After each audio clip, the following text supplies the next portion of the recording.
guys, it's your girl Queen DMC, and we're here at the Gathering Place. And my next guest is the multi-talented Tiffany Dean. Let me just tell you about this young lady. She wears many crowns, as Queen should. She is an amazing writer, director. She makes these amazing La Diva dolls. Oh, I can't wait to get mine. And she also is a performer among all things. She goes and she does so much in the community, as well as, well, you'll see, because we're going to have a great interview today. So stay tuned. Tiffany Dean is up next.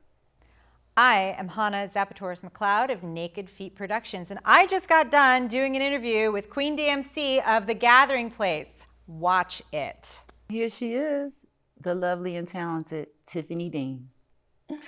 She be the evolution of revolution.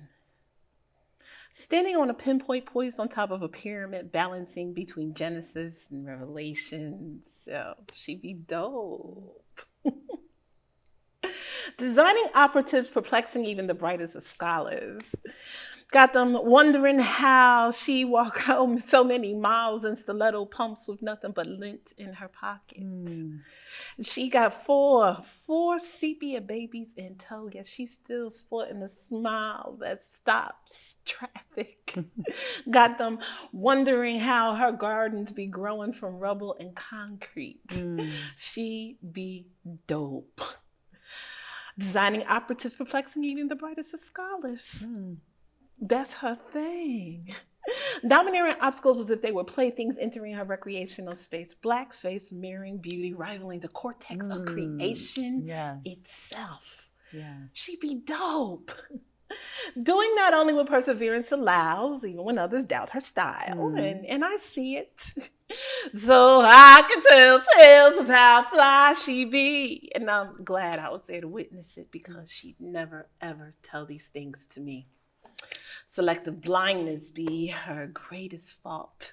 You see, she can find the beauty in the vein of a common leaf. But she can't recognize the diamond that resides in the center of her iris that shines each time she breathes. And I speak of libations. Libations, girl, pouring from the tip of her tongue, but all she tastes is spit. And I call her beautiful, because she is. But the aptness of her hips, the thickness of her lips, and the prison stripes of birth are all that she admits when I feel dopeness in her touch, pouring. Girl, it be pouring from her fingertips. And all she sees are the slips, the dips, the miss, the opportunities missed, the struggles that her babies endured because of her own fear of success. But no, I don't see none of this. All I see are the blessings that would have been missed had she not gone through this. That's right. Her allotment, would be that of the blessed. And a star is being prepared for her rest just on the horizon. I see. You see it. I see it. You see it. I see it. And that's even if her ocular deficiencies make it something that she can't see. But I know it's there. Yeah. Because I'm on the outside looking in at me. Exactly. And you too, Queen. You too.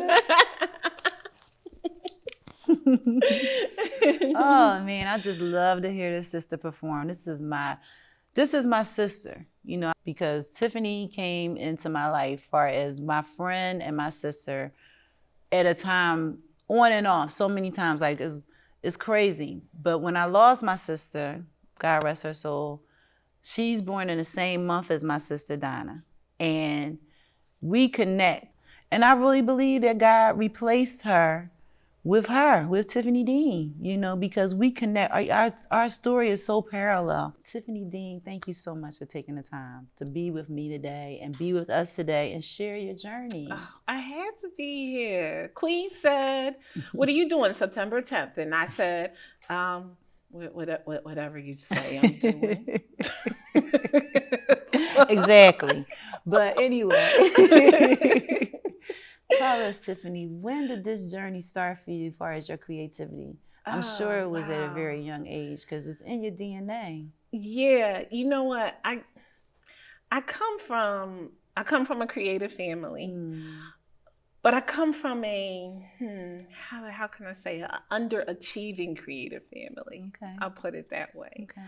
So my father was this amazing artist, but he never did anything with it.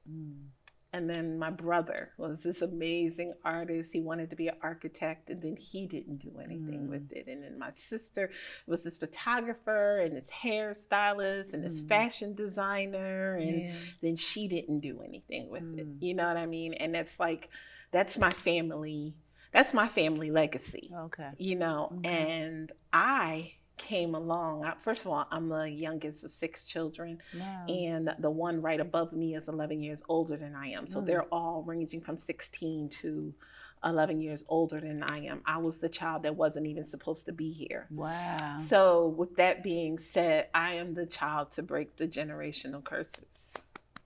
I am the child to live out her dreams and to do all those things that everyone else started, but they never completed. Yeah. And the crazy part about that is that I fought that for so long. I was that same underachiever for a very, very, very long time. So what broke that? What made you say, you know what, I don't want to do this anymore. I want to achieve. I turned 40. Honestly, I turned 40, and 40 was such I don't know, it was like as if like that day, March 15th, I turned 40 and a light bulb just kind of went off on my head. And it was like, Tiffany, you have been surviving, not living. Wow. Say that again. The light bulb went off in my head, and you have been surviving and not living. Don't ask me to do something because you know I'm going to do it. Yeah.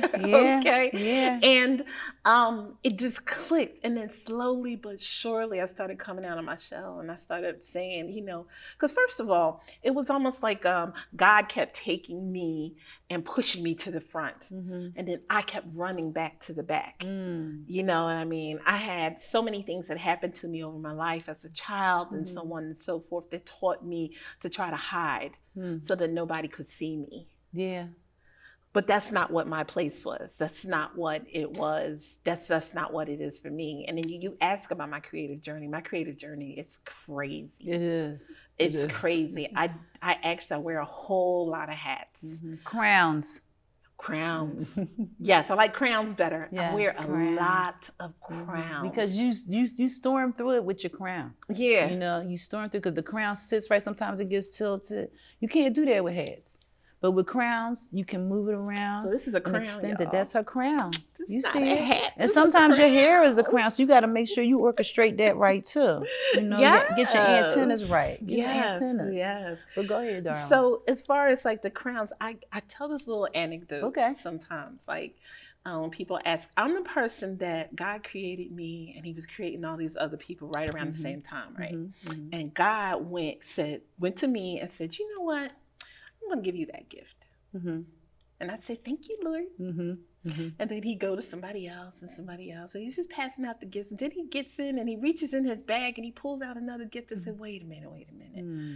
Tiffany needs that one too. Yeah. So he comes back around, he hands me another one. And then I'm getting ready to leave. He said, wait a minute, because you need to take this one too. And you need to take this one too. Exactly. And this one. And this one. And this one. And this one. And therefore, I turned out to be this woman where I understand how blessed I am, and I'm not bragging. I can tell you who I am, and I can tell you what I do. That's beautiful. And I can tell you what gifts I've got, That's God beautiful. has given me.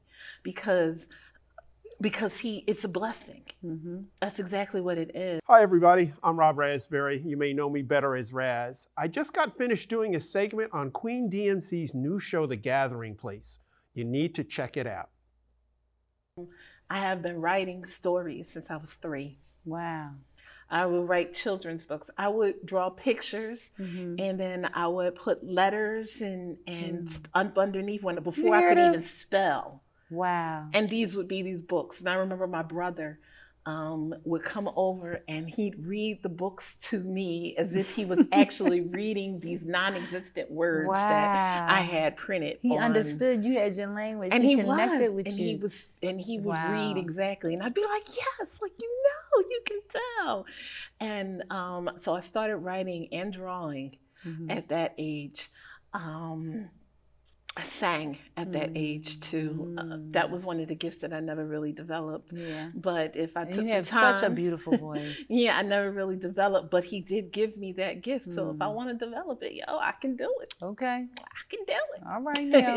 You know. And the writing evolved into poetry and then the spoken word also. And then the art part developed into fashion design. And which I went to the Art Institute for Fashion Design, actually. That's right. And then it went from fashion, it went into the fashion design part of me actually went into creating cloth dolls. And that's a whole story in itself, how that started. Is. But then with the cloth dolls started, and then I also do fashion. Then I started making fashion accessories, and then I paint. I do mixed media art, and that was another gift that God said, you know what? Go ahead, girl, you can do that. You can do that. You can definitely do that. Why not? And then he told me, you could cook, right? But she can cook, because I done had some. It ain't bad. And then he told me at to all. cook at one point in time. I was Delicious. catering. I was doing that too.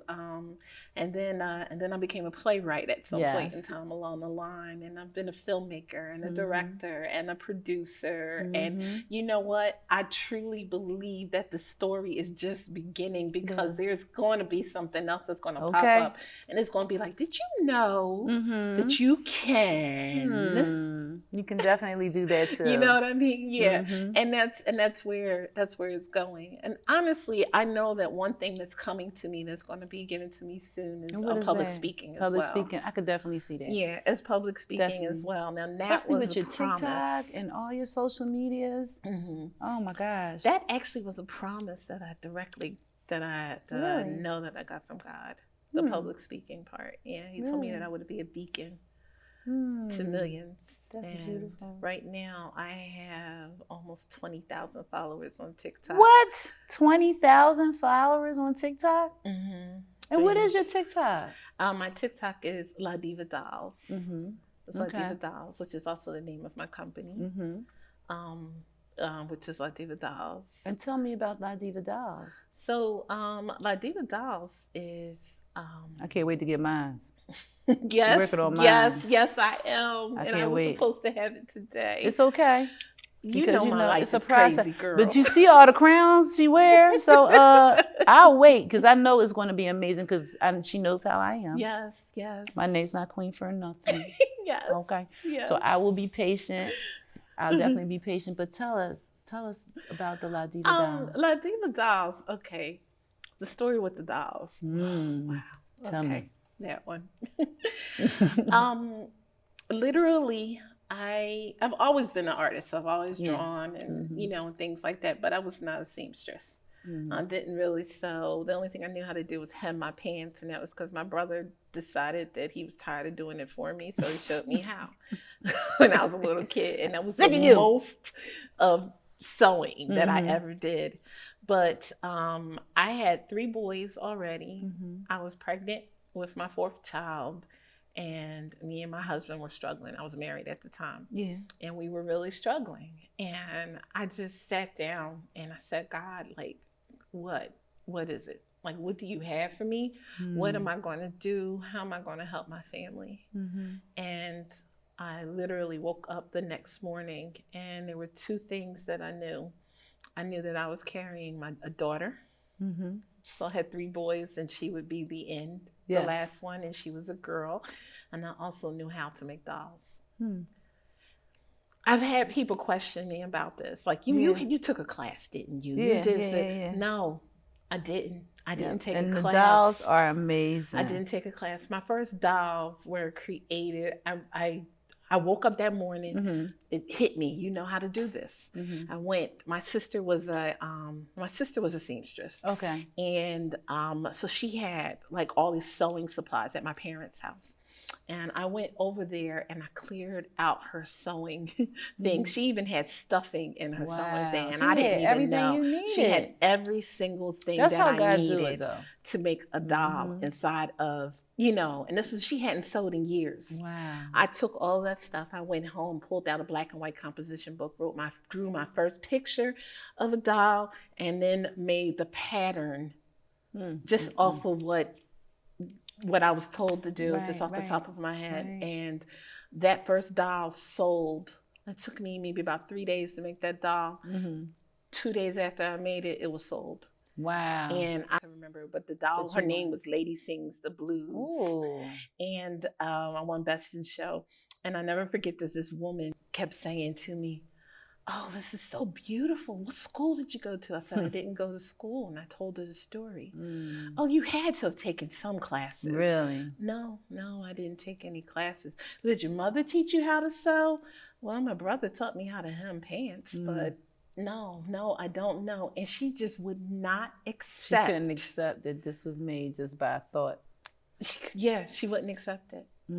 You know, and then my patterns have evolved so much since then, you know, and there's so many things that I do, and I come up with different ideas and different things, and they all come from me. They're what I want. Wow. To this day, I don't use, the only patterns that I use from someone else are, this is a fashion design term, but I use slopers. Okay, and where are slopers? Slopers are basic pattern. So if you have the basic shape of a pair of pants, or the basic shape of a circle skirt, but then you take that shape and you create what you want from that item. And that's the only thing that I've ever used from anyone else was a sloper. All the rest of everything, even the involvement of my dolls, they were always made from original patterns. Now, since you started making dolls, how many dolls do you think you have made thus far? Oh my God. I couldn't tell you. You could put a number on it. Yeah, hundreds. At least hundreds. Yeah. Wow. I've been doing it for, that was, let's say, my daughter is 24. So that was 25 years ago when I started. You don't even look like you're, you know. Get Girl, out of here. Girl, that's that good black. Girl. Okay. Girl, I'm 50. She moisturizes. I tell everybody, you know I tell I everyone know how I'm old 50. you is, but you know. I tell everybody. When you said that, I was like, really? My birthday. Like, my I know her, but really? My 50th birthday, Mean Queen, walking all over Center City. And every time I got a chance, I said, "It's my birthday." Yes. You know how old I am. That's when you know that you feel good about you. When you could tell somebody, you know, it's my birthday. You know how old I am? Yes. You want to guess? You want to guess? You want to guess? Guess. Just guess. Just give me a number. Just guess. And they're like 35, you're 33. Like, darling, you're so kind. Oh, aren't you sweet? Oh, aren't you sweet? I'm 50. 50 and fabulous. Like, it's just a video diary. And 4 years ago, I lost my job. And it had been a job that I lost, one of many that I've lost over the years. I've never been worked anywhere for any long period of time. And I remember sitting down and having a conversation. Once again, we're back to God, because that's who I talk to about everything. He's first and foremost. And I said, you know what? I have been screwing up. Obviously, I don't know what I'm doing. Okay, sometimes you got to do that. So how about this? I'm just going to tag you in. I'm going to let you do what you do. And I'll just do whatever you tell me to do. Right. And let's see how this goes. And he said to me, as long as you do that, I will take care of you. So you do my will and I'll take care of you. And I went 4 years without a full-time job. Wow. Now, how was that? How was that for you? Especially with all that you do. It was some of the darkest and some of the brightest moments of my life all together. In that first year, I took a cast of 21, that's cast and crew, 21 people to LA for the West Coast debut of my stage play, Between the Colored Lines and Other Black Girl Tales. And then a month later, we were there for a whole week. And then a month later, I took a smaller cast for a week to Atlanta for the Atlanta Black Theater Festival to perform a play of mine called The Dancer. Yes. That was just in that first year off of nothing. I think I was getting unemployment and I had like $230 a week. If you looked at my life on paper, it should never, ever have worked.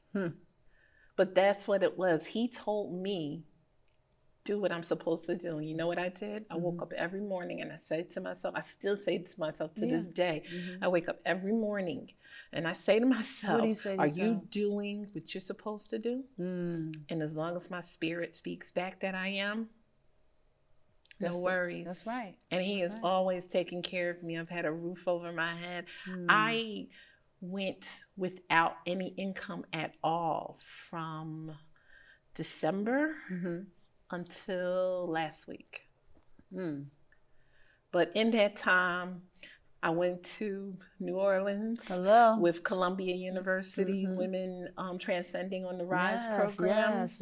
I went to the shore for a whole week on vacation. I've been invited to influencer events and had free meals and drinks, and I brought my friends along on these journeys, and that's just the faith piece of it all. A lot of times people, they say, I talk to God and stuff like that, but they don't put that faith behind it. So it's just works. Like we say, well, it says in the Bible, works without faith is dead. It is absolutely dead. And then even up until right now, where I did go back to a regular job recently, but that was even God. Me and him had a conversation before I did that.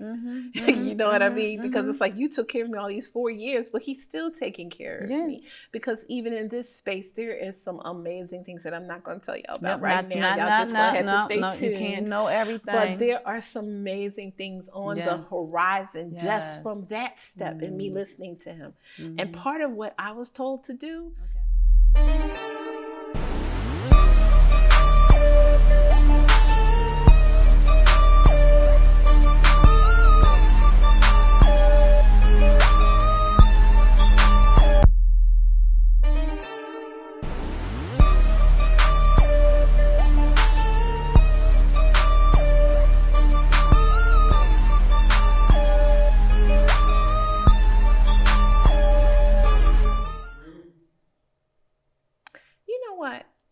Wait a minute.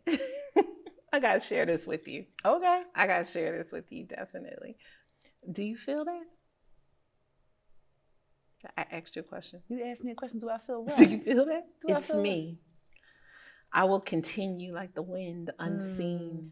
Unless I choose to bring down the house, then I'm bastardized like the villain that they want me to be. Until I'm needed to power their every need, my voice is not heard while I heal the land. Yet I still keep extending my hand until they cut it off.